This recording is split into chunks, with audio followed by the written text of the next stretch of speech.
আচ্ছা, অনেক দিন ধরে কন্ট মানে কন্ট্রোভার্সি ক্রিয়েটারদের দেখা মিলছে না, না? ওই জন্য মিতু তানিশের গাটা চিরবির চিরবির চিরবির চিরবির করছে। রোজই দেওয়া হচ্ছে, আজকে শেষ উত্তর দিলাম, এটা আমার লাস্ট উত্তর, আজকে বলে ফেললাম, কাউকে ছাড়বো না।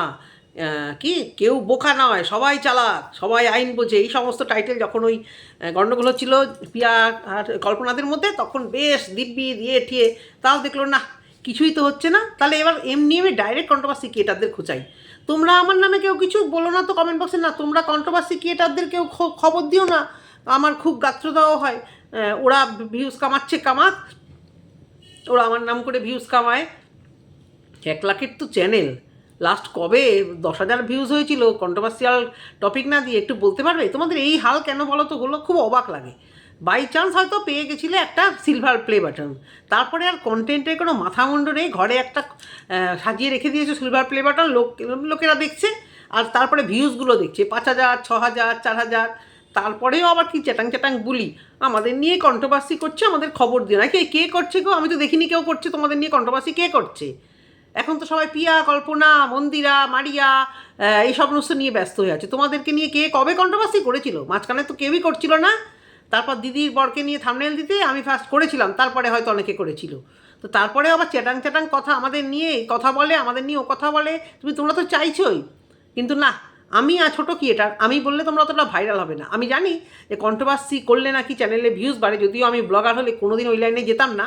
এরকম জঘন্য টাইপের মানে কন্ট্রোভার্সি মানে টাইটে, সরি, তোমার ভিউয়ার্সরা কমেন্ট বক্সে গালিগালাজ দেবে, সবাই আমাকে নিয়ে খারাপ কথা বলবে, এইভাবে কখনো জীবনে তোমাদের মতো ক্রিয়েটাররা দাঁড়াতে পারবে না। চেষ্টা করেই যাচ্ছ মানে বউকে নিয়ে এবারে একটা টাইটেল, উমা, সেই টাইটেলটা দেখছি নেই।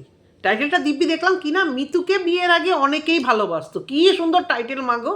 বিয়ের আগে কে না কোন মেয়েদের না ভাই, কে না কবে কবে ভালোবাসতো বাবা, সব মেয়েদেরই সব তো। এত তাও মিতু দেখতে দেখতে সুন্দর ছিল, ভালো তো বাসবেই। সেটা একটা কন্টেন্ট হলো। এই এখানে এসে দেখছো যে আর কিছু দিয়ে কাজ হচ্ছে না। তাহলে এবার পরকীয়া যখন মোটামুটি ট্রেন্ডে থাকে, তা না হয় এইগুলো নিয়ে বলি, বিয়ের আগে যে ভালোবাসতো এটাকে কি পরকীয়া আখ্যা দেওয়া যায়? না, এটাকে পরকীয়া তো আখ্যা দেওয়া যায় না। ঢুকতে যাচ্ছ, নাকটা গলাচ্ছ এই সমস্ত ট্রেন্ডে, কিন্তু আবার ঢুকতে পারছো না। পুরো টাইটেল হাওয়া। বউ গেতন মারলো না বউ বরকে গেতন মারলো, মানে টাইটেলটা কে দিয়েছিল, বউ নাকি বর? এই তো বুঝলাম না এখন। পুরো সরি, থামনেল এখন পুরো হাওয়া করে দিয়েছে। থামনেলে দিয়েছিল মিতুকে কত ছেলেরা আগে, মিতুকে এখনও অনেক ছেলেরা ভালোবাসে, আর নিচে লেখা যে চলে যাবে নাকি বাচ্চা দুটোকে ফেলে রেখে দিয়ে, ওরকম কিছু কথা হয়েছে নাকি? বাবা রে বাবা, বিবাহবার্ষিকী ভালোবাসার ধুম দেখলাম। হ্যাঁ, তো সেই জায়গা থেকে আবার এরকম টাইটেল, কি সুন্দর ব্যবস্থা না? যে ডাকি কিছু ক্রিয়েটারকে, তা দেখো চলে এসেছি বলতে বলতে তোমাদেরকে অবশ্য করেই। নিজের দ্বারা তো কিছু হচ্ছে না। হ্যাঁ গো, তোমরা বলেছিলে না তোমাদের একটা কি ভালো খবর দেবে? এমনিতে তো বলছিলে যে তোমার স্বামী বেকার না, তোমার স্বামী একটা বিশাল কিছু একটা করে। তারপরেও না বলেছিল যে তোমার স্বামী কি অনেক কিছু করছে, একটা গুড নিউজ দেবে। সেই গুড নিউজ তো প্রায় ধরো 15 দিন হয়ে গেল না, বেশি ছাড়া কম না। হ্যাঁ, 15-20 দিন হয়ে গেল। তোমরা কি কেউ পেয়েছো গুড নিউজটা? সেই তো দেখছি ঘরে বসেই আছে, যদিও সব ভিডিও দেখা সম্ভব না। সেই ঘরে যাচ্ছে আর কিছু মাছ ধরতে যাচ্ছে। ওরা বোধহয় কি মাছ মারতে যাচ্ছে বলে, ওদের ওখানকার ল্যাঙ্গুয়েজগুলোই কীরকম লাগে। বাজার করতে যাওয়াটাকে দেখি সবাই কী বলে, খরচা আনতে যাচ্ছি। আরে টাকা খরচা করে জিনিস আনে, ওরা দেখি বলে খরচা আনলো, কি বাজার খরচা আসলো। কিছু কিছু ল্যাঙ্গুয়েজ ওদের মানে ভীষণ ভুলভাল। তো লোকাল ল্যাঙ্গুয়েজ ওরা সেটা বলবেই। তো মাঝখানে বেশ কদিন নিজের ল্যাঙ্গুয়েজ নিয়ে, মাদার টাং নিয়ে কথা বলবো।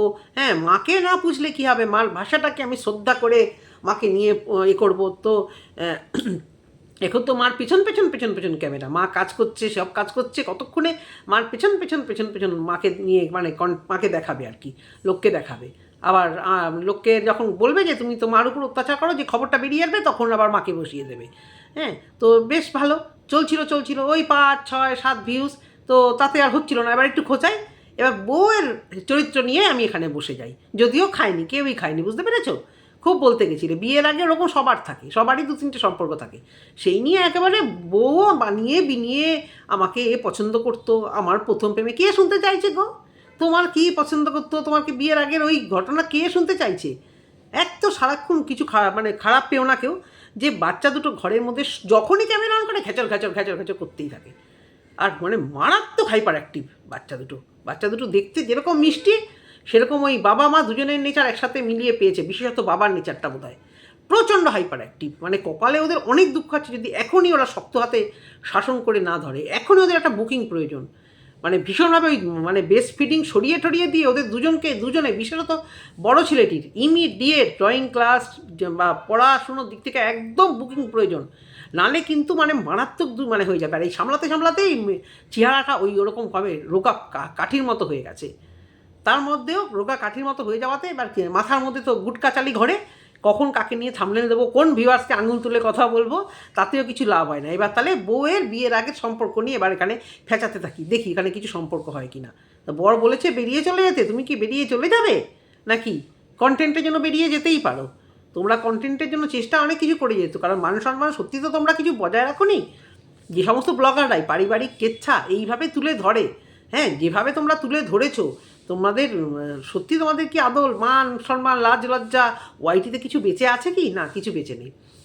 তো বিয়ের আগে 3-4 জন ভালোবাসতো, 5-6 জন ভালোবাসতো, তাই বর বলেছে এখন তুমি চলে যেতে পারো। আর ও বলছে বরের আমার বর বলেছে যে তোমাকে তো আমি ঠিক করে টেক কেয়ার করতে পারি না, সেই জন্য তুমি চলে যেতে পারো। আলবাত পারো না। নিজের চেহারাটা তো বেশ নাদুস নুদুস গণেশের মতো, আর বউটারও কী চেহারা চার, বউটারও কম দোষ না।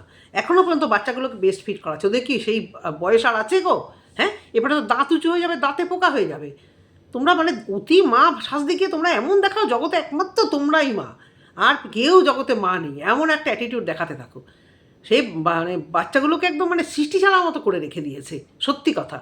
সব সময় ঘেঁচর কান্না, ঘেঁচর এই নিজের দিকে এবার একটু খেয়াল দাও। বরের স্বাস্থ্যটা ওই রকম, বরের উপর থেকে ধকলটাও তো যাচ্ছে না, অর্ধেক সময় তো বসে থাকছে। তুমি কাজ করছো, সব কাজ করছো, দুনিয়ার কাজ করে বাচ্চা পড়াচ্ছো, রাত্রিবেলা রান্না করতে যাচ্ছ, সমস্ত কিছু কাজ করছো, ঘর পোছা, ঘর করা, আর মাঝে মাঝে বাবা বোধহয় বাচ্চাগুলোকে একটু খাইয়ে দেয় বা কিছু, বাচ্চাগুলোকে সামলাতেও সেভাবে পারে না। আর তোমার খাওয়া দাওয়ার মধ্যে কিছুই নেই। ভিউয়ার্সরা বলে থকে গেল একটা কাজের লোক রাখো আর নিজের খাওয়া দাওয়ার দিকে নজর দাও। এই সময় তো একটু সেলফিশ হতে হয় ভাই। আমারও যখন মেয়েটা যখন হবে না, আমার ছোটো মানে মেয়ে আর কি, ছেলে বড় মেয়ে তো ছোটো, তখন আমার হাজব্যান্ডের আমার মেয়ের যখন পেটে তখন 6-7 মাস হবে, আমি তো এমনি দুবারই কিছু খেতে পারতাম না ভালো করে। তো হাজব্যান্ডের তখন লিভারের সমস্যার জন্য ডাক্তারকে প্রোটিন একদম বন্ধ করে দিতে বলেছিল।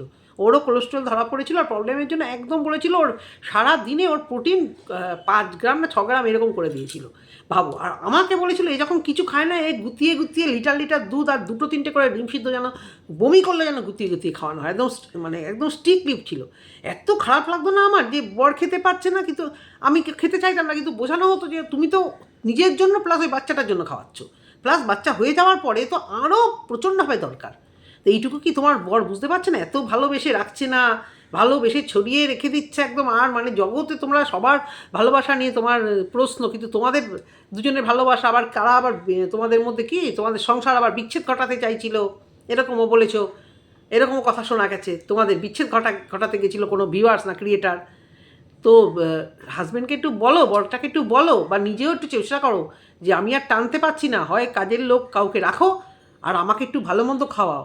ও ছেলে ওই দিব্যি আছে, খাচ্ছে দাচ্ছে, ঘরে বসে আছে, জমিদারের মতো পাচ্ছে, খেয়ে যাচ্ছে।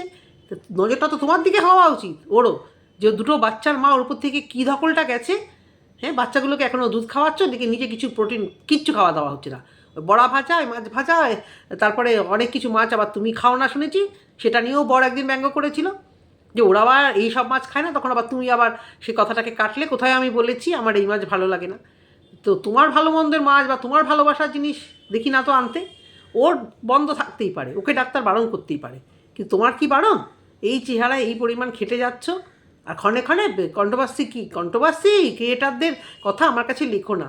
নিজেদের লাখখানেক চ্যানেলের ভিউজ কোথায় গিয়ে দাঁড়িয়েছে দেখো। আগে তো প্রচুর ভিউজ হতো, আগে লোকেরা ভালোবাসতো। যবে থেকে খোঁচানো শুরু করেছো ভিউয়ারদের উল্টো পাল্টা, প্লাস কন্টেন্টের মানে একেবারে মানে সত্যানাশ করে দিয়েছো, কোনো কন্টেন্ট ভালো কিছু নেই। তাই ছেড়ে দাও না ভাই, তোমাদের যখন এত মানে প্রবলেম, ছেড়েই দাও আইটি, অন্য কোনো কাজে টাকা রোজগার করো। এই যা ভিউজ হচ্ছে, তোমরা কত টাকার এমন কি রোজগার করছো আমি তো জানি না, আমার তো দেখে তাই মনে হচ্ছে। বিশাল কিছু একটা এত যে খাটছো, সারাদিন বাড়িতে খাটছো, মোবাইলে ফটোশ্যুট ভিডিও শ্যুট করছো, তার তুলনায় যা ভিউজ হচ্ছে, কত টাকা আর পাচ্ছ? আর মনে হয় না তোমাদের আর কোনোদিন সেভাবে তোমরা এই কন্ট্রোভার্সি মারামারি হাতাহাতি না দিলে তোমাদের যে কন্টেন্ট, আর মনে হয় না তোমরা সেভাবে কোনোদিন দাঁড়াতে পারবে ওয়াইটিতে, বুঝতে পেরেছো? তো সে তোমাদের ভালোবাসার ভিউয়ার্সরা এখন সব মুখ ঘুরিয়ে নিয়ে নিয়েছে। তার মধ্যে আবার তেরা তেরা লাট সাহেবী জমিদারি কথা। হ্যাঁ, এই কন্ট্রোভার্সি ক্রিয়েটারকে বলেছিলে, ওই কন্ট্রোভার্সি ক্রিয়েটারকে বলেছিলে, তারা আমাদের বিক্রি করে ভিউজ ইনকাম করে। তোমাদের ভাই কত ভিউজ হয়, দুটো কথা বললে যদি তোমাদের দিকে আবার কটা ভিউজ যায়, বুঝতে পেরেছো? সেই জন্যই হয়তো বড় বড় ক্রিয়েটারদের আহ্বান করছো। শুধু ফাজলামো আর ফাজলামো, কোনো কন্টেন্টের কোনো মচিরি নেই। কাজ করছে আর মাঝে মাঝে বিয়ের আগে কে পেছনে লাগতো, কে ভালোবাসতো, বড় বলেছে চলে যেতে, এসব বোগাস ফালতু কন্টেন্ট দিয়ে ভিডিও করতে লেগেছে। কোনো কন্টেন্টে কোনো ছিঁড়ি নেই, সকালবেলা থেকে কোনো ভালো শ্যুট নেই, একটা ভিডিও মানে ভালো করে দেখার মতো না। টাইটেল একখানা দেবে, কন্ট্রোভার্সিয়াল টাইটেল, তারপরে শুরু হবে একে খোঁচানো তাকে খোঁচানো, মানে যা যা কন্টেন্ট দিদিদেরকে দেখবে যে দিদিদের সংসারে অশান্তি, ক্ষণে ক্ষণে সেগুলোকে নিয়ে এ নিয়ে একটু টাইটেল দেওয়া, ভিতরে অবশ্য সবসময় কিছু বলে না। তো এইসব করে কতদিন আর চলবে বলা দেখিনি ওয়াইটিতে? ওই যে ননীগোপাল বানিয়ে রেখেছো তাকে কাজে পাঠাও, ভালো একটা কাজে খবর দাও, তাহলে একটু সংসারের স্বাচ্ছন্দ্যটা আসবে, বুঝতে পেরেছো? স্বাচ্ছন্দ্য দরকার, বাচ্চাগুলো বড় হবে। আর এই যা চেহারা করেছে, আর সত্যি কথা ভিডিওতে একদিন বলেই ফেললো যে মিতু খালি বলে তুমি শুধু তোমার শরীর খারাপের কথা বলো, আমার শরীর খারাপ বলো না। ও তো ওকে নিয়েই ব্যস্ত। ও ও তোমার শরীর খারাপ বলবে কি? যদি ওকে নিয়ে ব্যস্ত না থাকতো তাহলে অর্ধেক কাজ করে দিত, তোমাকে রেস্ট দিত, আর তোমার খাওয়া দাওয়ার দিকে নজর দিত। যাও তুমি খাও বেশি করে, তুমি একটু ঘি খাও, তুমি একটু ডিম সেদ্ধ খাও, তুমি ভালো মন্দ খাও। সেসব তো কিছু নেই। ওনার কোলেস্টেরল বলে তোমাকে কম্প্রোমাইজ করতে হবে। তোমার কি কোলেস্টেরল? এবার তোমার তো এবারে কী জানো অ্যানিমিয়া, তারপরে কী যেন বলে রক্ত শূন্যতা, হিমোগ্লোবিন কম, তারপরে তোমার এমনি তো ধরে গেছে হিমোগ্লোবিন তো তোমার কমই আছে। তো তোমার কি বলো বলো না, অপুষ্টিজনিত যে সমস্ত রোগগুলো হয় সেইগুলোতে গিয়ে ধরবে। বাচ্চাগুলো দুধ খাচ্ছে আর মায়ের প্রোটিন কিছুই পড়ছে না, তার মধ্যে গাধা খাটনি খেটে চলেছে। বাপের বাড়ির লোকেরাও তো ভাবে যে কী মেয়ে নিয়ে গেছিলো আর কী তার চেহারা হয়েছে। বাপের বাড়ির লোকেরা তো বলে যে আমার মেয়েকে যা কি নিয়ে গেছিলো এত সুন্দর, তাদের তো মনে মনে আছে। যেই হোক বাপের বাড়ির থেকে যেই ভালোবাসুক, পিসি হোক সে যেই হোক, যেই ওকে ভালোবাসুক, তাতে তো চিন্তা যে কী মেয়েকে হাটটা গোটটা সুন্দর একটি মেয়ে কিছুদিন আগেও কত সুন্দর ছিল, আর কি হয়ে মানে এখন তোমার তাকানো যায় না। দুটো বাচ্চা, অনেকেরই দুটো বাচ্চা, অনেকটা বড় হয়ে গেছে এখন, তাও বাচ্চাগুলো। খাওয়া দাওয়া ঠিক করে করো অবশ্য করেই, একটু তো চেহারা ফিরে আসবে রে বাবা। তারপরেও কন্ট্রোভার্সি ক্রিয়েটারদের বাবা মানে লাট সাহেবই কথা কি যে কন্ট্রোভার্সি করে ওরা আমাদেরকে নিয়ে, কে করে তা কে জানে। কে যে বলে, কার কথা যে বলছো একটু নামটা একটু মেনশন করে দিও, তাহলে আমাদের বুঝতে সুবিধা হবে, বুঝতে পেরেছো? তাহলে একটু দেখতে যাব। কেউ কথা বলছে না তো ওই জন্য টেনে টেনে ডেকে আনছে, আর কিছুই না। এটুকুই বলার ভিডিওতে। জানি এই ভিডিওটা বোধহয় ছোটো হয়েছে, পরে অবশ্য করে পিয়াকে নিয়ে একটা দেওয়ার চেষ্টা করবো। আজকে দুটো ভিডিও হয়েছে, যদি সময় পাই এই দুটো একসঙ্গে পরপর করে রাখলাম, আজকে একটু টাইম পেয়েছি। পরে পিয়ার কালকে অনেক কিছু দেখলাম তো আমরাই, সেগুলো নিয়ে অবশ্য করেই কথা বলবো রাত্রিবেলা। এখন ভিডিওটা এইটুকুই। তোমাদের যদি ভালো লেগে থাকে অবশ্য করেই কমেন্ট সেকশানে কমেন্ট করে দিও। টাটা।